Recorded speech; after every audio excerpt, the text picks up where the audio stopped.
This is Governor Bobber. I like good day, doctors. George Allen here. Good day, doctors.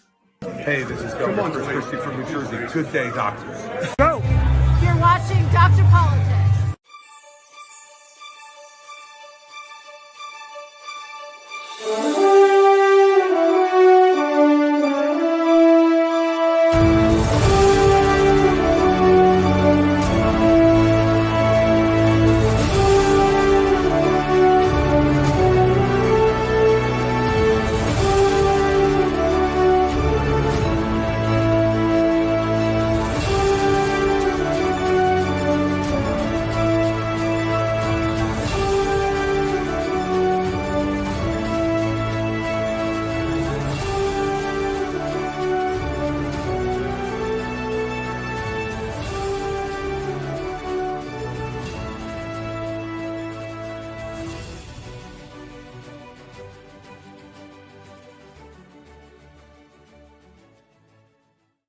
Hey, it is Friday, January 10th.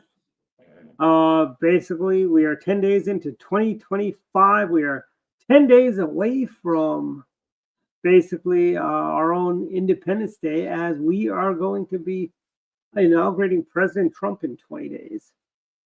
Yeah. We've got, basically it's been like, hey, 2025. I mean, we've had a lot of crazy stuff happening. We've had the Russia war is at 1,052 days. Their illegal invasion of Ukraine. Yeah. But I tell you, the biggest story I think is the fires in Southern California, and the Hollywood Hills are burning. Yeah, real damage and real mismanagement, I think. Yeah. And then you've got the mayor of L.A., Karen Bass, she goes off to Ghana. The defense is, well, it's not a junket. Biden asked her to go to be part of a delegation to oversee somebody getting inaugurated. I'm sorry, that still doesn't make any sense to me. She's the mayor of L.A. Yeah. I don't know why you go to Ghana. No matter who asks you to go to Ghana, you got to think, I'm going to say no because I got work to do in L.A. Mm-hmm. Well, LA has become a cesspool, frankly. Oh, yeah. I've got a really good friend of mine who lives in suburban LA. And when I saw the news reports, I did immediately reach out to him. I go, hey, are you safe? He goes, yeah, the fires are all north of him, which is good. Mm. But I mean, he goes, we're getting a lot of smoke and stuff down there. And more smoke. Yeah, and I tell you, the part of the problem here, I think, is the fact that, one, California has had a lot of issues over the years, from protecting the kangaroo rat to the smelt, preventing water from flowing in. In California, they still have, it's illegal to water your lawn in California. So you're just setting the stage up for a wildfire. They haven't modernized their utility system, If a cable snaps in the wind, that causes a fire. Yeah. And stuff like that. It's really infuriating the way they've done this stuff. And it's basically their green agenda that they've been pushing is the reason this is all happening. You've got things like they're not doing any forest management. They're not raking the brush because that's where the kangaroo rats live. So we're prioritizing the life of a rodent. Yeah. They're not doing any controlled burns. And the water infrastructure is basically idiotic, frankly. There's no reason why they should be having water issues. Yeah. We are a first world country, despite what Joe Biden tried to do. And they're blaming Republicans for this. A little news flash for our friends in California.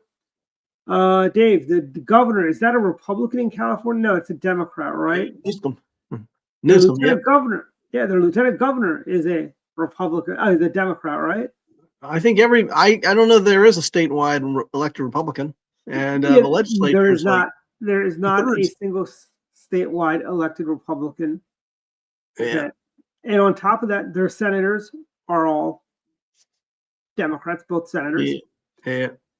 they're both state assembly, the state assembly and this California State Senate have a supermajority of Democrats. Yeah. Yeah. How was it that the Republican? I mean, you guys should be a liberal panacea there, with all your green policies. There's not a single Republican not done one thing to block any of your wacky green agendas, frankly. I agree, and I didn't realize the reason they can't clear the underbrush was for the kangaroo or whatever you said, the spotted kangaroo. Kangaroo rat, the kangaroo rat. Kangaroo rats. I didn't realize that was the reason, but that was the other problem, the management, and not doing the underbrush or the controlled burns, and the water issues, because, like you said, for environmental reasons, they don't just allow. Trump had mentioned, I don't exactly understand it, but they had a deal that he was going to offer Newsom in terms of water, bringing water down from the north, but Newsom said no. That's what Trump said. Because they got to protect that Sacramento smelt, that's why. Sacramento smelt. Oh, yeah. All right. Sean Hannity years ago did a show about that. These farmers' fields are basically all drying up because they want to protect the smelt. All right. And what they really need to be doing is, I mean, look at this. This is their own policies. Yes. Well, George, and I hadn't read the column, but he has a column. He says that he thinks this one really will hurt Democrats in terms of. Let me tell you, I think if this is not a wake-up call for California, I mean, there's already people. There's a Los Angeles area businessman who is starting to talk about recalling Gavin Newsom yet again. Yeah. He was recalled in the his last term, and they're going to recall him again. Actually, yeah. So, I mean, and I think he gets recalled this time. He doesn't. There's no way he survives this one. Yeah. This comes down to. Do you remember the 1987 snowstorm we had around here? Yeah. Yeah. Marion Barry was partying with the Redskins at the Super Bowl in California. That's right. Snow was coming down. He didn't get it till like 3 days after the snow. Yeah. Unfortunately, Gavin Newsom. I don't think California is far gone as Washington D.C. They reelected Marion Barry again and again and again, the mayor for life, as Rush Limbaugh would call it. I think Gavin Newsom is in real trouble. I think California, I mean, this should be a wake-up call for Californians, This is where your leftist policies have gotten you. Yeah, and I think Karen Bass is probably done. I don't think she survives this one, and I don't know when she's up for re-election, though. But I don't know if this finishes Newsom or not. I don't know. I don't know what his arguments will be. I don't know. But I mean, it hurts him, but he survived things before. But But did you know Joe Biden had a great-great-grandchild? Did you know that? No, that's right. He announced it when he was talking about the fire. Yes. He was telling everyone. But you know what, though? This wasn't as bad. Remember the Hawaiian fires where you had all those people die? Yep. And then Biden, he talked about how it reminded him of he had the kitchen fire in Delaware. Remember that? Yeah. I was like, oh, my God. Maybe that's why he brought up the grandchild, because he was like PTSD from seeing all those fires there. I don't know. But, I mean, talk about out of touch. The fires, they burned a lot of acreage there, This is not as big as the fires they had a few years ago in 2018. They had big fires down there. This is not that bad. It's not as big as that, but this is far more devastating than that. I mean, you look at how the Reagan Library, I hope, is safe. The Reagan Library once was in the path of it. It survived, but I think there was that. Also, you got President Nixon's library in Yorba Linda. Yeah. And you got all these, iconic, landmarks, and I believe the Reagan Library is safe. I think, it's by the grace of God, it's safe. Frankly, I think it's the fact that we have failed. I mean, the last real Republican governor, let me just specify that, was Pete Wilson. That's right, yeah. And I mean, Arnold Schwarzenegger was get along to go along. Sort of yeah. And he basically is the reason why he basically set the stage up for California's failures for Republicans after him. He was there. He was their jungle primary. So most cases, you only have two Democrats to choose from You don't, like if a Republican doesn't get across the threshold, the two top vote getters are usually two Democrats, and that you have a choice between bad and worse, and those are your choices, Yeah. And that all happened under Schwarzenegger. Yeah, Schwarzenegger was bad. Yeah, Pete Wilson, I guess, was the last decent one. And I remember George Duke Majan when I was a kid. He was one of the best. He was George one Duke of the Majan? best. Yeah. Not as great as Reagan, but I mean, there's only one Reagan, Well, the thing about California is there's also a large Armenian American community, and that's what Duke Majan was. And just like the actor who played Mannix, Joe Con. I forgot the first name now, but he was of Armenian descent and from California. I'm sure Susan knows who played Mannix. Joe Connors. That wasn't his real name. He took the stage name. It was Joe Connors. Mike Connors. Mike Connors. Yeah. Yeah, he was Mannix. The coolest guy in the 70s was Joe Mannix, no doubt about it. Yeah. Well, he had another, Joe Mannix had another show, Today's FBI in the 80s. That's right. Yeah, that's right. Yeah. Yeah. He basically had the Efren Zimbalist Jr. role from the old FBI show. Yeah. Okay, good. Yeah, no, he was there great. You go. But I don't know whether this will turn California around. I don't know. I think, though, it will continue to increase probably the drain of people, because I think you'll have more people leaving Southern California. Yeah. And I don't know if a lot of the people will rebuild. I don't know if they're going to build again. Well, State Farm is they don't want to give insurance. They basically canceled everyone's insurance policy a few months ago. I think that's going to be a big problem. It's like Florida's having a similar problem with hurricanes, but they've got a really competent governor who's put up an alternative to the big insurance companies. Yeah. I don't know if you saw this. It was very disturbing. This video, this guy was in his house with the dog, and they're filming the fires approaching him. And it was scary. I was told they got out alive, but that went viral, and it was literally scary. People were saying, just, commenting, just let the dog out. The dog will survive. He'll find an instinct. But I heard the guy got out, but why he waited so long, I don't know. But it was spooky. There are people that do that, like it's kind of like there's people that stay in their homes during the hurricane, Yeah. Yeah. Or that old story about the guy there's a flood and he says, "Oh, don't worry, God's going to protect me," And people come by on a boat. He goes, "No, God's got me." Helicopter, God's got me. And he dies and he asks God.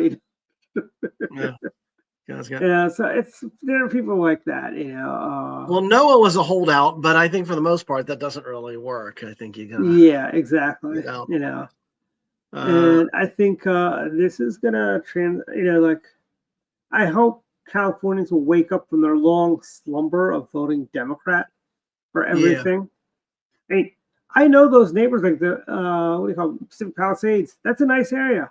It's not that it's a nice area. A lot of those neighborhoods, I know those neighborhoods, that are that have now burned to a crisp, Well, Reagan lived in Pacific Palisades. That's where he was from. Yes, he did. And as did, by the way, it's funny, CNN goes, Ben Affleck's house was, I'm like, yeah, Ben Affleck is being burned out of a house. That makes it, that's a big story. And James Woods. Yeah. Never mind the fact that, hey, what about these average people? Ben Affleck could just go to his other house. Right, yeah. A lot of families have been, burned. I mean, the high school there has been burned to the ground. The middle school, the elementary school, they're all burned to the ground. So it's really a tragedy. And I say if any of our viewers want to help out, go to the Red Cross. Make a donation to the Red Cross to help these people out. But it's a real tragedy. I think this does have a lasting impact.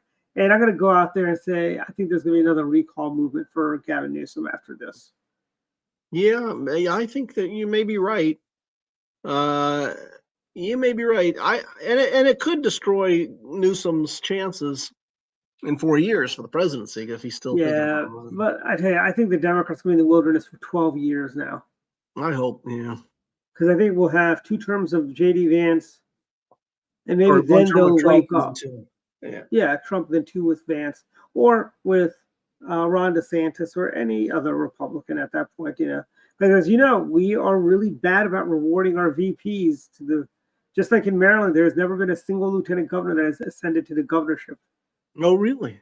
Never has happened. No Michael Steele, no Governor Steele, yeah. No Governor Kathleen Kennedy Townsend, no Governor Anthony Brown. Yeah. There's going to be no Governor Aruna Miller, But I think we may get rid of Wes Moore after his first term here. He won and done. I hope, but I don't even know who the Maryland Lieutenant Governor is. You just mentioned the name. I don't know who. Aruna Miller.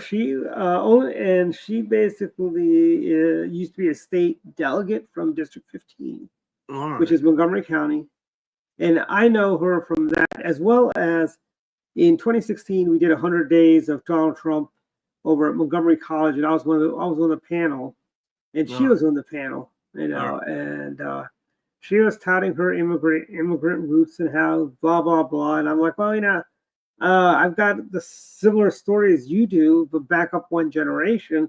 That's my story, and I think it's just fine, and let me tell you, minorities did much better than President Trump from 16 to 20 than they did from 21 to 25. Oh, that's good. Yeah. Well, I don't know. I mean, hopefully you guys can get rid of Wes Moore. I just don't know in the case of Maryland, but they're already Stranger things have happened. Because let me tell you, Wes Moore has already blown through all the money that Larry Hogan had left in a surplus. Just like Martin O'Malley did that to the bigger surplus Bob Ehrlich left Martin O'Malley with. And he just blew through that. And Wes Moore, we had our legislative session. I don't know, did Virginia's session start this past Wednesday as well? No, not yet. We're the middle of the month. Oh, really? Okay. Ours started this past Monday, and he has said he's not going to raise taxes. And I think the fix is in. What he's going to do is he's going to veto the taxes increases the Democrats said, and then they're going to do an override. So he'll be able to say, look, I vetoed it. It's the Democrats in the Senate and House that overrode my veto. So that's why you got a tax increase. That's what he's going to do. Okay. Yeah. But it's nice that you guys don't start right after the first, as soon as the new year rolls in. No, and the one thing I always noticed the difference in Maryland and Virginia when I was in the Virginia legislature helping out and whether it was lobbying or whatever, we don't go as long as you guys, because even by the time we end sine die, you guys are still going. Yeah, so we're there for 90. Still going. Our guys are there for 90 days, and some will say it's 89 days too many. Yeah. But we're 60 odd even years. So even years, 60 days. So this year is going to be your odd years or what? Is that that's right. Odd year, so it's a short session. Oh, so it's only 30 days, or is it even 45? I think it's 45. That's not bad. Well, that is not. I don't know if they've changed it since I was there, but yeah, we're 90 days. We need to be there or not. We're going to be there for 90 days, And I don't know if it's like this in Richmond, but in Annapolis, nothing really gets done till crossover. Yeah, that's right. Party and play billiards and whatever they do in Annapolis. They go watch the yacht races and stuff like that. That's right. So I think if we just cut our sessions to 60 days, it can be fine too. It would be good. Like early voting, cut that down too. But the other thing I would say is I think it's Texas that doesn't meet every year. Every other year, they meet they meet on even years. Yes, but that helps keep limited government too. Yes, it does. That's why Texas is in much better shape than Maryland or Virginia is in at this point. That's true. Yeah, and you guys had an election this past week, and I'm sad to say the Republicans lost. Yeah, we split Although one, lost you did one. Win one. The losing of the one, we didn't take the Senate. Yeah. And you did have one race you did win. Yeah, that would have been the McGuire seat, I guess. Yeah. McGuire left. That's Norfolk, right? No, that'd be the 5th. So that would be like not all the way southwestern Virginia, but sort of central, but a little south. Oh, like Manassas and that area. No, further down that would be Down past Charlottesville, really. Okay. Right around that area. Oh, as I like to call it, Walton's Mountain Country. Yeah, probably. Probably, yeah. So And so that was but expected, but in Loudon we didn't win the state senate seat. So yeah. And But you had a that was really good, expected. you had two really good candidates for both of those seats, the House of Delegates and the Senate. You had two really good candidates there. It's sad to see when people make bad decisions. Well, I guess it's not that much of a surprise, sadly, at least where that was. And Mhm. I don't know. I think Trump's great. It's great to have him as president, but I don't know that he helps us so much, at least here, because now the Democrats will get a little bit of a resurgence now that we got a Republican in the White House. Mhm. And basically, the president's about to. The judge turned into a nothing burger. Remember today, he was supposed to go before the judge, Yeah. and no charges. No, basically, it's like, why did you waste all this money in this Oh, trial? yeah. You mean no punishment or no Yeah. sentence, I guess. Yeah. Yeah, no sentencing. Yeah, and it's like, why? It's like Yeah. it's just really stupid, And that was a political witch hunt they had there. Yeah. It was a very weak case, of course, but well, it was part of the lawfare strategy to sink them. And they basically just wanted him to say, they want to be able to, like, I remember when I was on election night, they go, we elected a felon. No, you didn't. He hasn't been convicted of anything yet. Yeah. Well, it was a lawfare strategy, and in some ways, it's like election interference on the part of New York, or the part of Georgia. It's like it is their election interference. And New York has really come a long, long ways from where it once was. Yeah.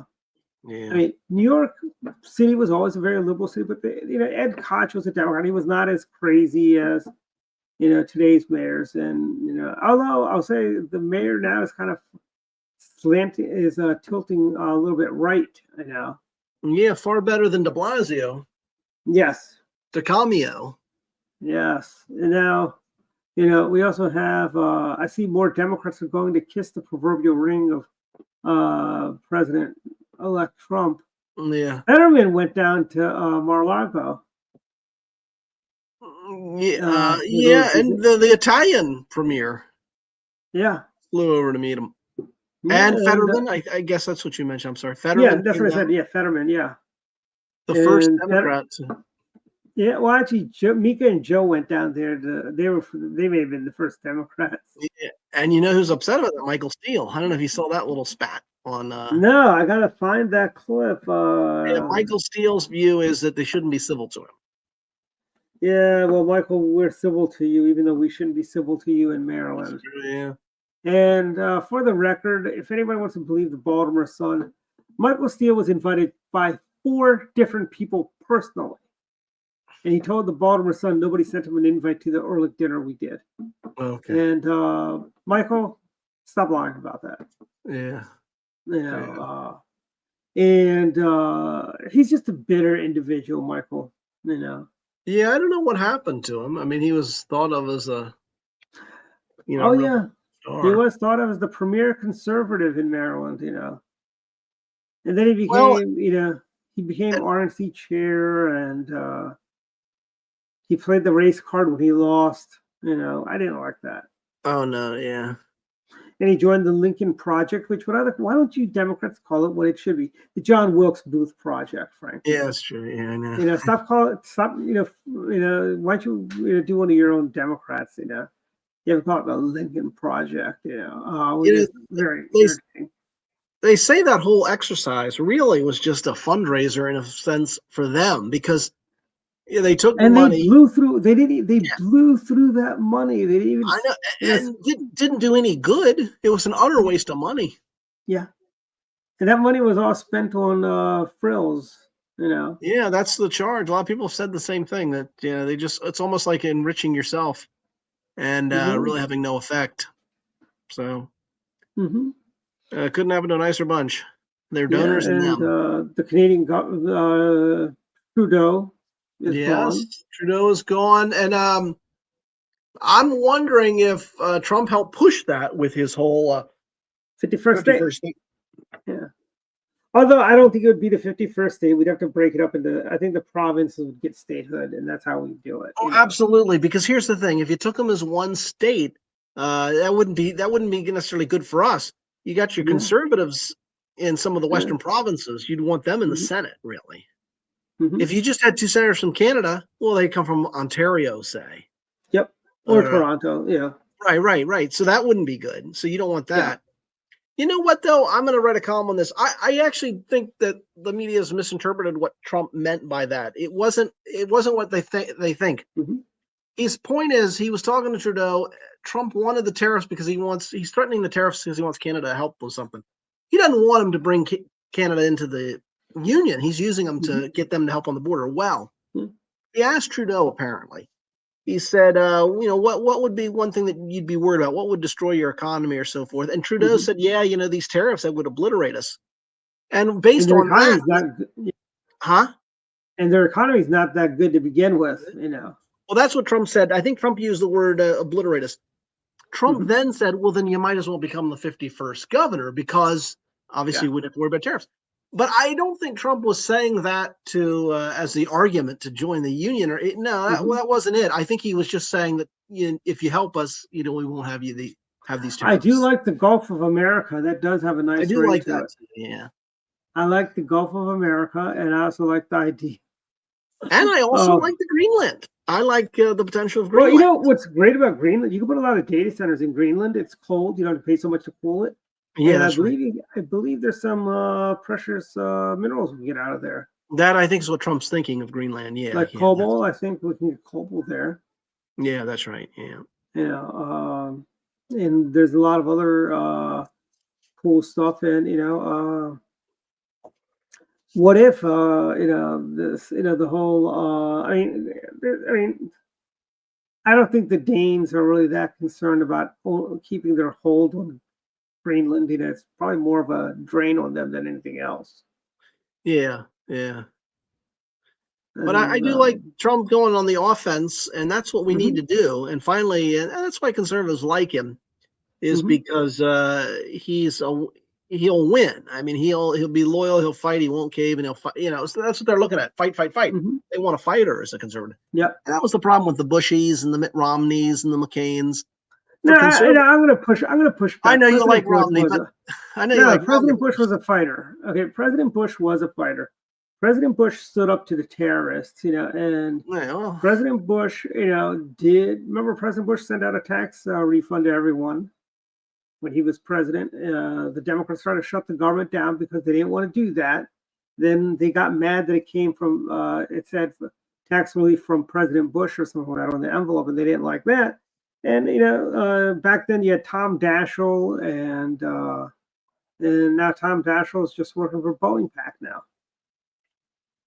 But I think that in Trump they see someone who can get things done, that can succeed and be successful, and then not cave. And that's why I think there's the appeal to Trump, even though Trump doesn't have a conservative background. But that's fine. We overlook that because he can win, because he can be successful. So I think that's the reason. And the other thing is, a lot of the Never Trumpers sort of deride the support for Trump as some sort of cult-like type thing. That isn't true at all. There's support for Trump because they believe in him. They believe he'll be successful. They'll believe he'll be a fighter. That's why there's support for him. It has nothing to do with his personality or that you like him. It has nothing to do with that. Yeah, you're right. I mean, that's why a lot of people like Governor Ehrlich when he was governor of Maryland. He was a fighter. He went to the mat against the Democrats. He basically held their feet to the fire for 4 years. Yeah. By the way, you pointed out in California the last great fighter governor conservative was Pete Wilson. But in Canada's case, Yeah. Yeah, I guess so. Yeah, we'll call him a conservative. I was going to say, I'd say he's more of a moderate. You're right. No, he was not on like a lot of the social issues. He wasn't conservative, but he was a fighter. In Canada, the last Canadian prime minister that I think was a good fighter and conservative would have been Stephen Harper. No, Brian Mulroney wasn't that bad either. Yeah, but Harper came later. But Harper was, I think by our standards, I think Harper would be considered conservative. Yeah. In Canada, a conservative would be like a moderate, a Joe Manchin type. Mitt Romney would be a right-wing extremist in Uh, Mitt Romney in Canada would be a Yeah. right-wing extremist. Correct. My point of Stephen Harper, who was prime minister before Trudeau, is I think Stephen Harper was actually a legit conservative. I think Harper was. Mhm. In Mulrooney's case, he was. Well, Mulroney was with us on the anti-communism flank. Yeah, He that's had right. our back. He had the good sense to stay out of President Reagan's way. Yeah, You know, that's true. while and that was the glory days of NATO. Helmut Kohl, Helmut Schmidt. You Yeah, had Thatcher. Margaret Thatcher. Yeah, You had Brian Mulroney. yeah. I had Francois Mitterrand in France. I'm not good there. And these are the last of the great European leaders, frankly. Well, but remember, the problem with Mitterrand. Remember when we wanted to bomb Libya? Yes, I Mitterrand made know. us go all the way around France. Yep, which caused for and Which that was it calls for a death, probably, right? Wasn't it one of the planes went down? no. I think I don't think the plane went down because of that. Right. They had to do midair refueling. All right. And honestly, I say we should have just flown over France. What was he going to do? What was Mitterrand going to? Yeah. Release the nuclear Nimrod war. their Nimrod fighters, to intercept or something. Come on, Yeah. he wasn't going to fire on another NATO country. Yeah, I guess that's true. And I mean, and also Mitterrand had other issues too. But I mean, he wasn't as bad as the people that came after Francois Mitterrand. Yeah, that's Yeah. probably true. He was like a Charles de Gaulle. Okay, he was kind of like Chuck de Gaulle. Yeah. I mean, Chuck de Gaulle was actually worse than Mitterrand, if you think about it. Remember, Chuck de Gaulle wanted there was a point where he said he wanted every American out of France. And I believe the president's response was even the dead ones. Yeah, that's right. Yeah. And he kind of shut up about it after that. Yeah. Yeah, that was LBJ. I think LBJ said, yeah, even the ones in the cemeteries. Yeah. Yeah, that's right. And broken clock may write one twice a day. Well, LBJ was great, and I don't want to get off on tangent, but you just reminded me. His other great line was when Alexei Kosygin came in to talk to him, the Soviet leader, and the Soviets were very anti-Israel. They're very pro-Arab. Mm-hmm. And Kosygin says to LBJ, he said, "Why are you supporting Israel? They have no chance. They're small. They got no will. They got nothing." And LBJ stopped him, and he said Israel can't win, and LBJ stopped him and said, "The Bible says they will." So I thought that was good. Yeah, that's kind of shock coming out of LBJ, who's also an anti-Semite also himself. LBJ, I mean, LBJ was against the Civil Rights Act. If it weren't for Republicans, the Civil Rights Act never would have happened. I know the Democrats all like to deify LBJ for signing it, but if it weren't for Republicans, there would have been no civil rights bill for LBJ to sign. Yeah, no, and LBJ was a sleazy guy. By the way, another thing that's not on the list but is of note, William F. Buckley's 100th birthday, and the issue's out now. And so they talk a good bit about Buckley and the conservative movement. So I was reading that issue, and he mentions a lot of the people that, of course, we, Paul Weyrich and the others that we got our. And you know who his nephew is, right? Brent, well, not Brent Bozell, but Brent Bozell, brother-in-law, right? Yeah. Well, Brent Bozell, I've always heard he wrote Conscience of a Conservative for Barry Goldwater. He ghostwrote that book. Did he? That I heard was Brent Bozell that really wrote it. Oh, wow. That's kind of cool. But I learned another great Buckley story. Now, he's got the greatest stories, Buckley, of wit. And they talked about Buckley. Buckley was going to make a reference to someone for a cabinet position or a position in the administration. I don't know what administration, but when the FBI guy interviewed Buckley, he said to Buckley, he gave this all-encompassing sort of question: is there anything that so-and-so might do to embarrass the president? And Buckley responded, "I think it's more likely the reverse." So I thought that was funny. So that was just classic Buckley, Yeah. And I met him at NET. One of my heroes, I met Buckley at NET. Yeah, he was on the NET calendar, if you recall. He was featured prominently in the NET calendar. The thing with Buckley is he was just as you might think. because Buckley had that intellectual chic, he was kind of slovenly, or what's the proper word, kind of disheveled. So Yes. Buckley came, and I was going to go talk to him in the green room to entertain him, I guess. So just me and Buckley, and we were talking history and stuff. And because it's Bill Buckley, all the other young conservatives wanted to come meet him. So the room pretty much filled up. Yeah, that was a small green room too. Yeah. Well, Buckley started noticing all these people come in to shake his hand. So Buckley got up and started shaking hands, going around. Well, at the time of the show, maybe it was for Paul's show. It was like 5 o'clock or something. And the cleaning lady That was Paul's show. It's 5 o'clock. That was Paul's show. That's probably it. It was ridiculous. So the cleaning lady was there cleaning, and she didn't know who Bill Buckley was, but all of us were anxious to talk to him. And so he's going around shaking her. She's dusting, and Buckley, kind of being unaware, he reaches to shake her hand, and she put like the duster down and shook his hand. She didn't know who he was, but I just thought that was so Buckley. I thought that was I hope great. you got him in the studio in time. Yeah, he was there. Was he late? Did he usually get? I don't remember. I do not remember. This may have been before I started. I started at NET in 97. Okay. So maybe before that. Well, the thing with Buckley, he was in the calendar. His picture was in the 97 calendar. Right, so he must have been there before I was there in 96. Well, he's made famous with a Firing Line, his own show on PBS. Yeah. And, if you ever watch that was the only thing worth watching on PBS was Firing Line. That's right. Firing Line was great.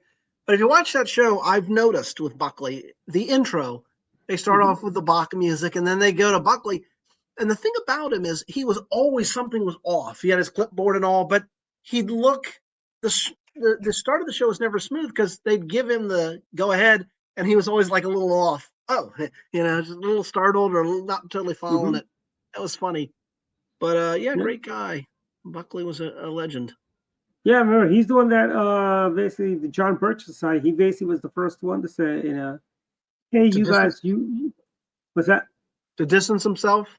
Yeah, and say, hey, you John Birchers aren't welcomed in the Republican Party. Okay, all right. Which one of the big funders, right? And I don't know founder, but one of the big funders of the Birchers was the grape guy, Welch. Remember Welch's grapes? Yeah, Welch's grape juice, Concord grapes. Yeah, but he was one of the big funders. I think he was.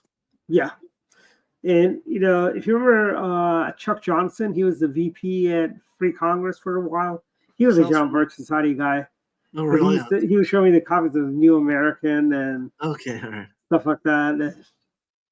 Those are the days. Yeah, the Birchers. But John Birch was someone who was a regular soldier killed by the Chinese, the communist Chinese. And that was, for the Birchers, that was the opening of this war against China. That would ultimately take place. So they named the society after him, John Birch. And we're about to get the Panama Canal back, which Jimmy Carter gave away, who we had his funeral yesterday.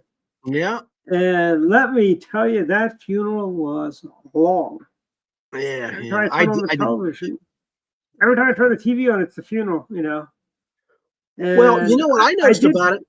Well, you know what everybody's talking about, and I saw the clip. You see Trump and Obama really yucking it up. That was great.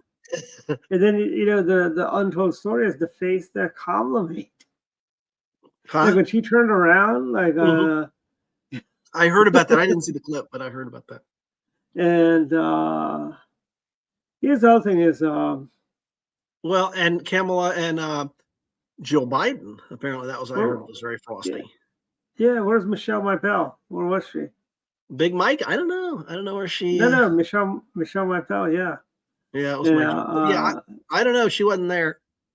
But I did pause to listen to Joe Biden's eulogy because I was waiting for some, gaffe, and I got tired. I didn't listen to the whole thing. I'm sure he gaffed. I was waiting for him to bring up his great granddaughter again. Yeah, or Bo. Reminds me of Bo getting killed. Yeah, or the fire. Huh? Or the fire in his kitchen, Yeah, that was the worst gaffe of them all. The media made no big deal of it. But when those people in Hawaii are suffering, people getting killed, wiped out a village, and Biden says it reminds him of the kitchen fire. And I saw the fire, and the fire trucks come right by my house. I'm like, what's going on here? Yeah. So it's like, geez, that's the worst of all. Well, and here's also the Carter kids. Growing up, remember Amy Carter was roughly about our age when they Yeah. moved into the White House. Yeah.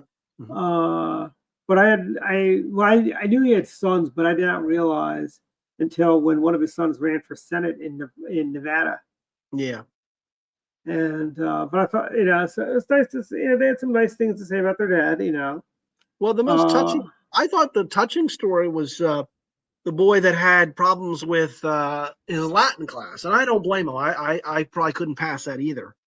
I took Latin The myself. father, Jimmy Carter, took the textbook, and that afternoon or whatever, he read it, then came back and gave the boy the lesson on Latin, and he passed the test. He then retook it and passed the test. So yeah, I thought that was a touching story. mm-hmm.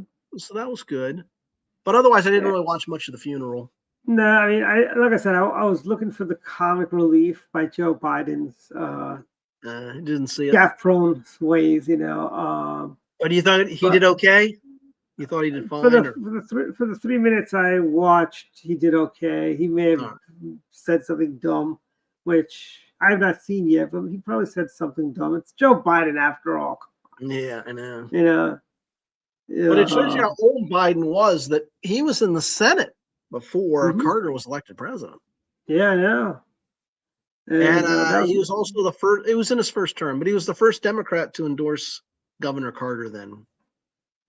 Really? Which continues to sort of justify the fact that Biden makes all the wrong moves, all the wrong decisions. Jimmy, I had a professor, Leo Rebuffo at George Washington. Yeah.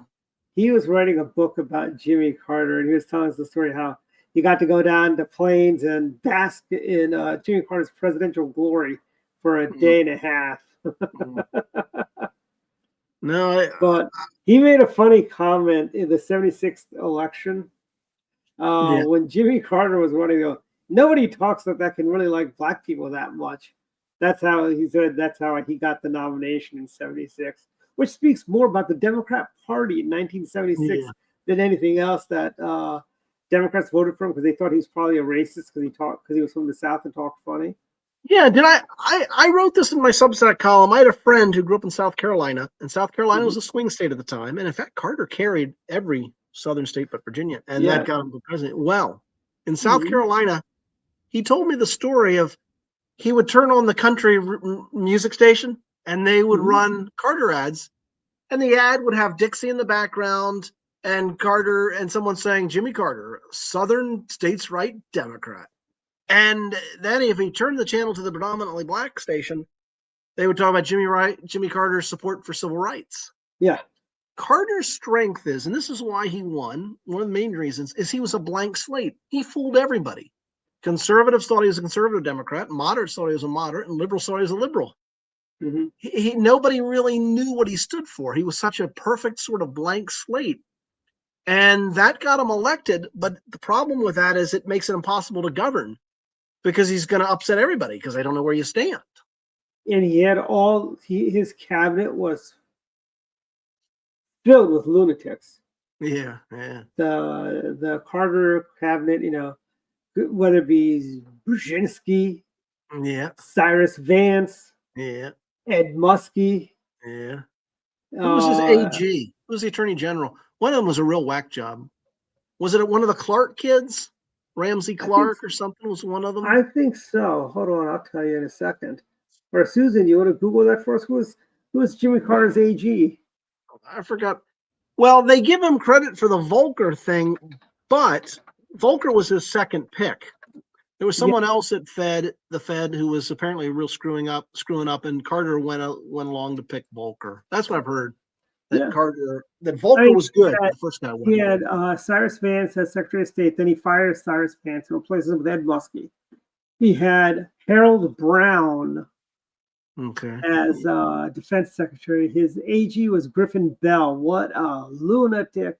Yeah. And he was fired and replaced by Benjamin Civiletti.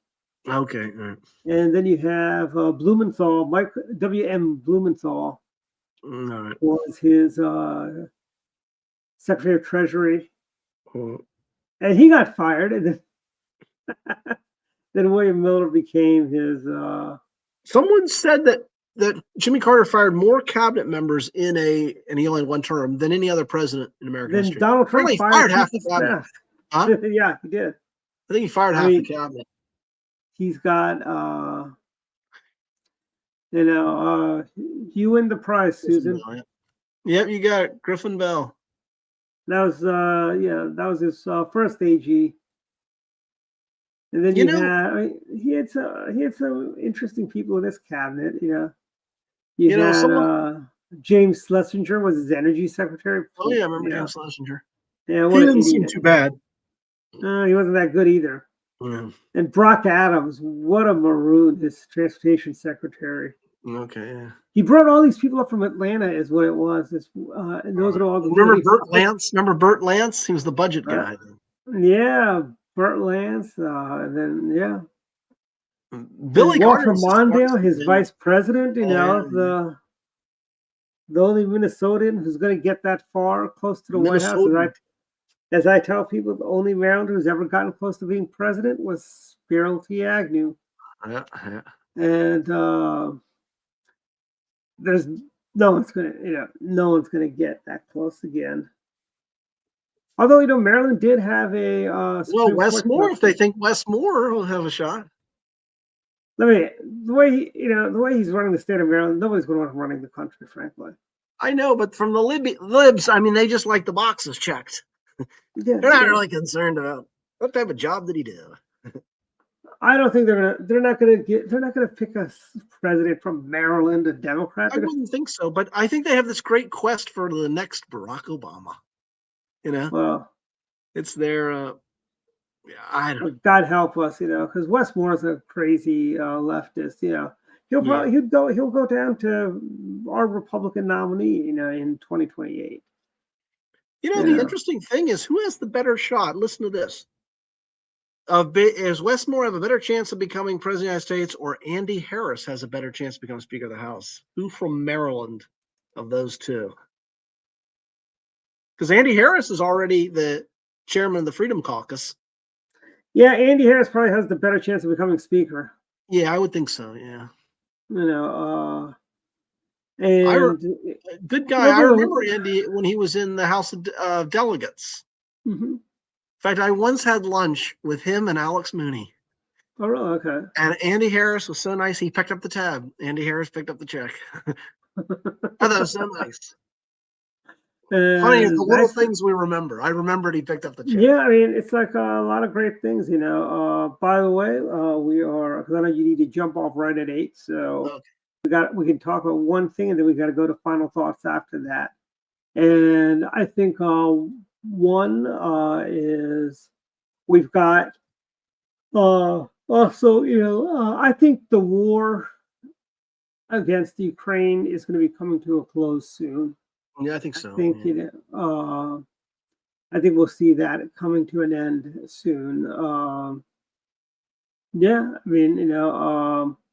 Hey, so what do you think Obama and Trump were talking about on a lighthearted ending? I think, Obama said, "I am so glad you beat him this time," was his comment.